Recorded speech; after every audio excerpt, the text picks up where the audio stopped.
money into, much less regulate, that the government would get judges to break contracts and the Supreme Court would decline to interfere, while at the same time people like you would lead a resurgence of individual liberty in Europe. So America swings left, Europe swings right. Daniel, could you have predicted that 2 or 3 years ago? I wouldn't have predicted either of those things, although, to be clear, we still haven't met in the middle. I mean, you know, your trend is bad, but you are still in a better position in absolute terms than we are in. I mean, the state in Europe takes over 45% of wealth in 45% of GDP in government spending. You know, so we're starting from a much more socialist position than you guys are, even though your direction is wrong.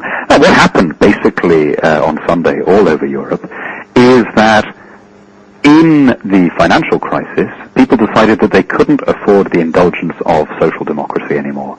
You know, when things are good, what happens is we conservatives get in, we sort things out, we balance the books, we make the budget work again, we get on top of national security, and then everyone else says, yeah, thanks, okay, now we're going to blow it all away, so let's vote for the left. Right. And then you get into the news cycle. The left runs out of money, exhausts your credit, it produces your democracy, and you're then left, as we are now, where people say we can't carry on. You know, okay, we've done as much as we can of this sort of spending more money on healthcare and social security. We need the grown-ups back, you know, and that's what happened in Europe last week. Got it. How much power does the well? Let me ask you this: how does the European Union government gather its income? Do they impose taxes on individuals, or they impose taxes on the countries that are members, or are there user fees? They have a variety of income streams. Some comes in a direct payment for like a tithe from each member state. Some of it is directly collected through our indirect taxes, through VAT. But there is no direct tax of by the EU as a citizen. So you see, the EU it's broken the link between taxation and representation and expenditure. It gets the money, but it doesn't have to raise the money, which is why, of course, its instinct is always on the side of more spending and more government control, because they expect the bouquets when they spend, but not the brickbats when they have to raise the taxes. We have a tweet from an emailer who identifies him or herself as Goldsmith, and this person commends you for mentioning Hayek and von Mises in public. How many of your fellow members of the British Parliament even know who they are, or the courage to mention their economic theories?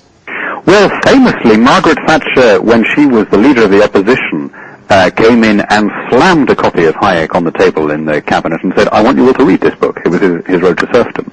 And the interesting thing was, it chimed with so much common sense. You know, people sometimes think of economics as a sort of rather removed, sterile, mathematical science. But of course, in Margaret Thatcher's eyes, all it was a restatement with long words of what she regarded as the basic thrift that every housewife exercised in her own life. And the great thing about these free market economists is that they're not saying anything counterintuitive. And you can see that in the response of the public to the way in which your government and mine has tried to spend its way out of the credit crunch. You know, people can just say, well, hang on, in my own life, I can see perfectly well that if I'm overdrawn and I've got 5 credit cards and I've run up bills on all of them, I should stop spending so much money. So how can it be right when the government is overdrawn on all its credit cards that it tries to spend more? You know, the great thing about the von Mises and the Austrian economists is that they are in tune with human nature. Right. It's the governing elite who have divorced themselves from common sense. I can see why you got reelected with such a great number. You make so much sense. Daniel Hannan, thanks very much for joining us. Thank you, Judge. We hope you'll come back next Wednesday on Freedom Watch. It's always a pleasure.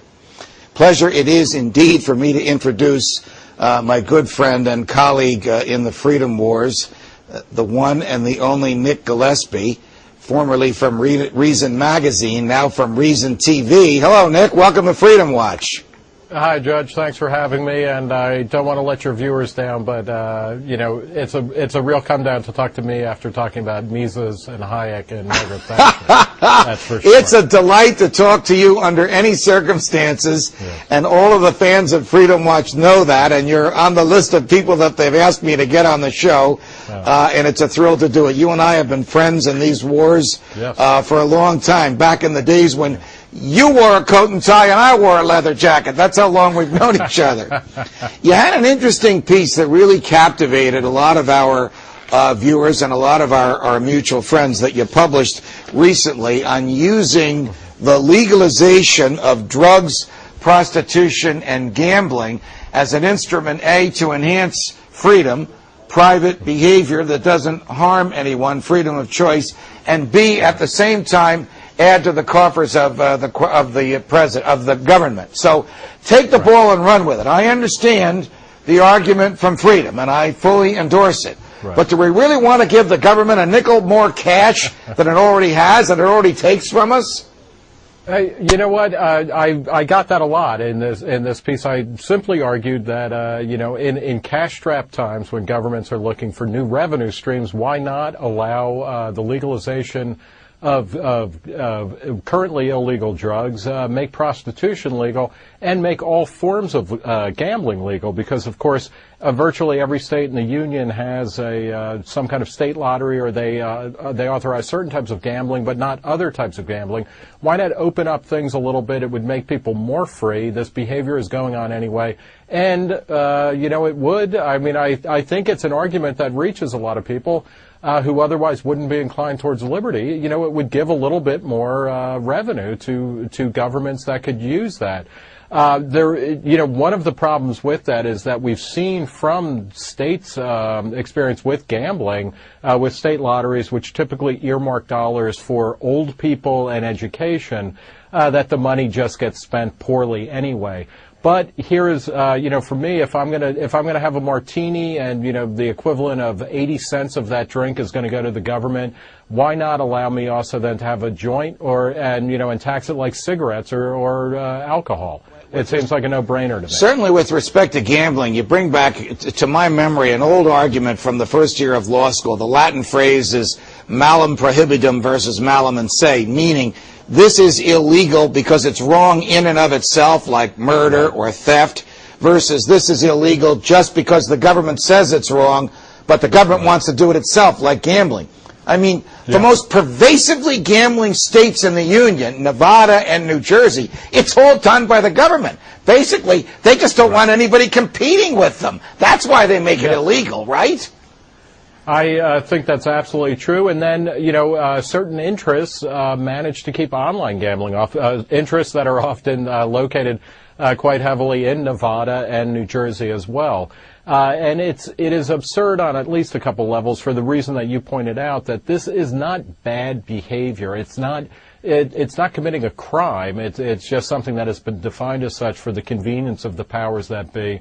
But it's also going on anyway. And one of the problems with prohibition in general, and it doesn't matter if you're prohibiting, smoking marijuana or you're prohibiting, the use of butter in cooking or trans fat, is that it ends up actually intensifying all of the negative effects that people are trying to remedy through prohibition. I mean, the drug war, and you have certainly written about this a lot extensively and completely convincingly. Something like the drug war, it doesn't have much of an effect on whether or not people use drugs, but it corrupts the legal system, it corrupts cops, it corrupts education, it corrupts foreign policy. There's no upside to it other than that a bunch of people who currently get to call the shots are somehow employed in a system where they benefit from prohibition. The drug war corrupts society like no other war other than a war with guns. $50 billion a year being spent fighting a losing war. That money's coming from the taxpayers. Well, and it's also, one of the things that I find disturbing about prohibition in general, and again, we're not talking about, okay, let's make murder legal or something. What we're talking about is things that consenting adults do with each other or, even by themselves. Part of the problem with prohibition is that it says to people, you are not smart enough to make decisions about your own life. And I find that extremely problematic because I am responsible for my life, and I know that I'm going to end up paying the bills for my life as well as the government's life. And now I have government agents telling me, you are not responsible enough to make decisions that are very personal, that are very private to your life. But we all know, I mean, as your previous guest was talking about, and you've been talking about a lot, because we all have been, we are all on the hook for a lot of very irresponsible behavior. So government, in a time when you need more tax revenue, throw us